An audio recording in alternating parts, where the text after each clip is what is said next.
మేడిగడ్డ సందర్శనకు బీఆర్ఎస్ నేతలు బయలుదేరారు. కేసీఆర్ మినహా బీఆర్ఎస్ నేతలు వెళ్తున్నారు. తొలుత మేడిగడ్డ ప్రాజెక్టును పరిశీలించనున్నారు. ఆ తర్వాత అన్నారం బ్యారేజ్ వద్దకు వెళ్లనున్నారు. అక్కడే పవర్ పాయింట్ ప్రెజెంటేషన్ ఇవ్వనున్నారు బీఆర్ఎస్ నేతలు. కాంగ్రెస్ బీజేపీలు చేస్తున్న తప్పుడు ప్రచారాలను ఎండగట్టి ప్రజలకు వాస్తవాలు తెలుపుతామన్నారు బీఆర్ఎస్ నేతలు. వాస్తవాలు ప్రజలకు తెలిపేందుకు చెలో మేడిగడ్డకు వెళ్తున్నట్లు సందర్శనకు వెళ్లే ముందు కేటీఆర్ మీడియాతో చెప్పారు. ప్రభుత్వానికి రైతుల కంటే రాజకీయమే ముఖ్యమైనదని విమర్శించారు. తప్పు జరిగితే బాధ్యులపై చర్యలు తీసుకోవాలి అన్నారు. ఇక కాళేశ్వరం ప్రాజెక్టుకు పూర్తిగా కొట్టుకుపోవాలని కాంగ్రెస్ కుట్ర చేస్తుందని కేటీఆర్ దుయ్యబట్టారు. వర్షాకాలం వచ్చేలోపు ప్రాజెక్టుకు మరమ్మతులు చేయాలని డిమాండ్ చేశారు.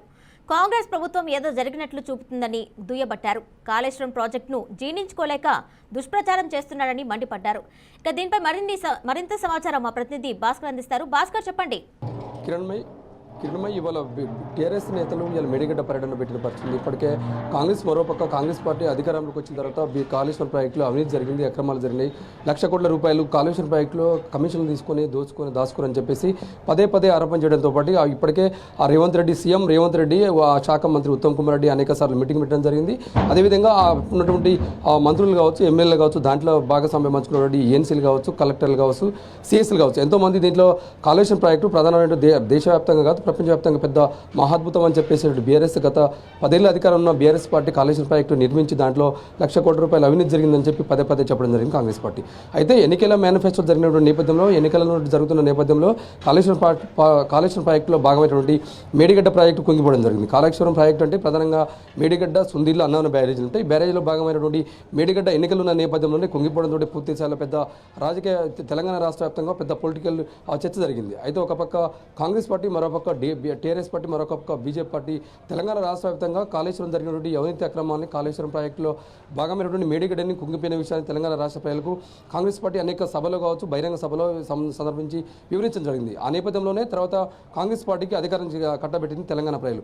అయితే కాంగ్రెస్ పార్టీ అధికారంలోకి వచ్చిన తర్వాత కాంగ్రెస్ పార్టీ వెంటనే కాళేశ్వరం ప్రాజెక్టులో దానికి సంబంధించి విచారణ చేసి దాంట్లో ఏం జరిగింది, నిజంగానే వాట్ తెలంగాణ ప్రజలకు వాస్తవాలు తెలవాలని చెప్పేసి అనేక సార్లు 2-3 సార్లు సందర్శించడం జరిగింది. తర్వాత పవర్ ప్రజెంటేషన్ కూడా ఇవ్వడం జరిగింది. ఇప్పుడు దాని నేపథ్యంలోనే ఇప్పుడు పార్లమెంట్ ఎన్నికలు వస్తున్న నేపథ్యంలోనే ఇటు కాంగ్రెస్ పార్టీ, మరోపక్క టీఆర్ఎస్ పార్టీ కూడా ఇవాళ ఈరోజు చలో మేడిగడ్డ ప్రోగ్రామ్ని టీఆర్ఎస్ పార్టీ నిర్వహించింది.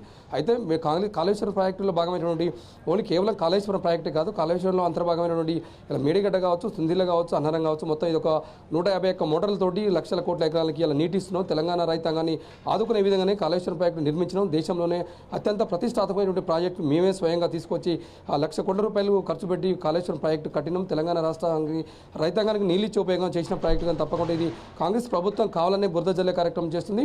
తెలంగాణ ప్రజలకు వాస్తవం తెలవాలి. ఈ రోజు మేడిగడ్డల ప్రాజెక్టు సందర్శించిన తర్వాత తెలంగాణ ప్రజలకు వాస్తవాలను వివరిస్తామని చెప్పేసి ఇలా టీఆర్ఎస్ బృందం, ఎమ్మెల్యేలు కావచ్చు, ఎమ్మెల్సీలు కావచ్చు, మాజీ మంత్రులతో కూడినటువంటి 200 మంది బృందంతో కూడినటువంటి టీఆర్ఎస్ ఉన్నటువంటి మొత్తం పెద్ద మొత్తంలో ఇలా మేడిగడ్డను సందర్శించారు. మేడిగడ్డ సందర్శించిన తర్వాత కాళేశ్వరం, మేడిగడ్డ, అన్నారం సందర్శించిన తర్వాత అన్నారంలో పవర్ ప్రజెంటేషన్ చేస్తారు. నిజంగా కాళేశ్వరం ప్రాజెక్టులో ఏమేమి ఉన్నాయి, కాళేశ్వరం ప్రాజెక్టులో కాళేశ్వరం ప్రాజెక్టులో లిఫ్ట్ ఇరిగేషన్ చేసిన తర్వాత మేడిగడ్డకు వస్తాయి, మేడిగడ్డ ఇరిగేషన్ చేసిన తర్వాత సుందీర్లకు వస్తాయి, ఆ తర్వాత అన్నారం వస్తుంటుంది. మొత్తం ఓవరాల్గా కాళేశ్వరం ప్రాజెక్టుకు సంబంధించి మొత్తం పవర్ ప్రజెంట్ చేసే అవకాశం ఉంది.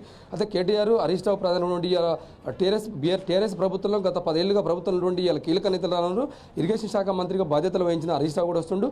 పవర్ ప్రజెంటేషన్ చేసి నిజంగానే ఎక్కడి నుంచి ఎక్కడికి వాటర్ పోవాలి, అక్కడ లిఫ్ట్ ఇరిగేషన్ ఏం జరుగుతుంది, ఆ వాటర్ తోటి కాలాల ద్వారా వెళ్ళి రైతాంగానికి ఎలా నీరు పారే అవకాశం ఉందని చెప్పేసి మొత్తం పవర్ ప్రజెంటేషన్ చేస్తే ఇలా తెలంగాణ రైతాంగానికి, రాష్ట్ర ప్రజలకు వాస్తవాలు తెలియజెప్పాలని చెప్పేసి అయితే ఇలా టీఆర్ఎస్ పార్టీ ఒక ప్రోగ్రామ్ నిర్వహించడం జరిగింది. ఆ నేపథ్యంలోనే ఇవాళ 200 మందితో కూడిన బృందం ఇలా ఆ మేడిగడ్డ సందర్శించిన పరిస్థితి ఉంది. కిరణ్మయ్, అయితే భాస్కర్, గతంలో చూసుకుంటే కాంగ్రెస్ ప్రభుత్వం అయితే మేడిగడ్డ ప్రాజెక్టును సందర్శించారు. ఈ నేపథ్యంలో చాలా అవినీతి జరిగిందని, అవకతవకలు జరిగాయని కూడా వాళ్ళు చెప్పడం జరిగింది. అయితే ఈ రోజు పవర్ పాయింట్ ప్రెజెంటేషన్ జరిగిన తర్వాత వాళ్ళ తదుపరి కార్యాచరణ ఏ విధంగా ఉండే అవకాశం ఉంటుంది? కిరణ్మయ్, ఇప్పటికే అనేక సార్లు కాంగ్రెస్ ప్రభుత్వం అధికారంలోకి వచ్చిన దానికి ఇప్పటికే 2 టర్ములు ఇరిగేషన్ శాఖ మంత్రి ఉత్తమ్ కుమార్ రెడ్డి, దుద్దిల శ్రీధరబాబు మంత్రి 2 సార్లు వచ్చి వివరించడం జరిగింది. అయితే పవర్ ప్రజెంటేషన్ చేశారు. మొన్న రీసెంట్ కూడా ముఖ్యమంత్రి రేవంత్ రెడ్డితో మొత్తం కాంగ్రెస్ బృందం మొత్తం వచ్చి ఒక 5 ఎమ్మెల్యేలతో, మంత్రులతో కూడిన బృందం వచ్చి ఇప్పటికే పవర్ ప్రజెంటేషన్ జరిగింది. దీనికి కాళేశ్వరం ప్రాజెక్టులో భాగమైనటువంటి మేడిగడ్డ, అన్నారం, సుందీర్ల ప్రాజెక్టులో ఎక్కడి నుంచి వాటర్ వస్తే ఎన్ని కోట్ల రూపాయలు కేటాయించారు, దీనికి ఎట్లా పోతున్నాయని చెప్పేసి మొత్తం పవర్ ప్రజెంటేషన్ నిర్మించడం. అయితే ఇవాళ టీఆర్ఎస్ వాళ్ళు కూడా టీఆర్ఎస్ బృందం మొత్తం కూడా పూర్తి స్థాయిలో ప్రాజెక్టును పరిశీలించిన తర్వాత ఇవాళ మొత్తం అన్నారంలో పవర్ ప్రజెంటేషన్ నుంచి నిజంగానే ఈ ప్రాజెక్టు మామూలు ప్రాజెక్టు కాదు, మొత్తం ఒక 150 మోటార్లు కలిపినటువంటి ₹1,00,000 కోట్ల పెట్టి ప్రాజెక్టు నిర్మించడం జరిగింది. అదే రైతాంగాన్ని నిలిచే విధంగానే ప్రాజెక్టు నిర్మాణం చేపించడం అనేది ప్రతి తెలంగాణ ప్రజలకు వాస్తవాలు తెలియజేయాలని చెప్పేస్తే ఇలా కాంగ్రెస్ ఇలా టీఆర్ఎస్ వాళ్ళు వేచించిన పరిస్థితి ఉంది. కిరణ్ భాయ్. భాస్కర్, మేడిగడ్డ సందర్శనకు బయలుదేరిన బీఆర్ఎస్ నేతల బస్సు టైర్ పంచర్ అయినట్టు తెలుస్తుంది. అంటే బస్సులో ఏ నాయకులు ప్రయాణిస్తున్నారు, ఇప్పుడు ఎలా ఉంది సిచ్యువేషన్ అక్కడ? ఎస్ కిరణ్ భాయ్, మేడిగడ్డకు బయలుదేరిన బస్సు, ఆ బస్సు జనగామ నెల్లుట దగ్గర ప్రమాదం చోటు చేసుకుని టైర్ ఒక్కసారిగా పెళ్ళడంతో భారీగా శబ్దం రావడం, టైరు పేలిపోవడంతో ఆ బస్సులో కీలక నేతలు ఉన్నట్టు సమాచారం తెలిసింది. నిజంగా ఆ బస్సులో కొంతమంది కీలక నేతలు ఉంటుంది, పల్లరాజేశ్వర రెడ్డి ఇతర హైదరాబాద్ నుంచి వచ్చిన నేతలు నుండి సమాచారం తెలుస్తుంది. నిజంగానే కొంత సమాచారం రావాల్సింది, ఎవరెవరున్న కీలక నేతలు ఎవరున్నారు అంటే పెద్ద మొత్తం ప్రమాదం చోటు చేసుకుని కూడా కొంచెం ఇప్పుడైతే సేఫ్గా కూడా తెలుస్తుంది. ఎవరికి ప్రమాదం జరగలేదు. బస్సు మళ్ళీ టైరు వేరే టైర్ వేసి బస్సు అయితే దగ్గర పరకాల దాటినట్టు సమాచారం తెలుస్తుంది. మరి కొద్దిసేపట్లో భూపాలపల్లికి చేరుకుంటారు. భూపాలపల్లి నుంచి నేరుగా మేడిగడ్డకు వస్తారు. మేడిగడ్డ సందర్శించిన తర్వాత అక్కడ నుంచి సుందీలకు వస్తారు. సుందీల టు అన్నారం వచ్చిన తర్వాత పూర్తిగా కాళేశ్వరం ప్రాజెక్టులో 3 ప్రాజెక్టుల నుండి అన్నారం సుందీల మ్యారేజ్ని పరిశీలించిన తర్వాత అన్నారంలో ప్రెస్ మీట్ పెట్టే అవకాశం ఉంది, మీడియాతోటి మాట్లాడే అవకాశం ఉంది. ఇది తెలంగాణ ప్రజలకు ఏం జరిగిందో వివరించే దిశగా ఆ టీఆర్ఎస్ వాళ్ళు చేస్తున్న ప్రయత్నం అయితే చేస్తుంది. Kiran bhai. Right Bhaskar, thank you.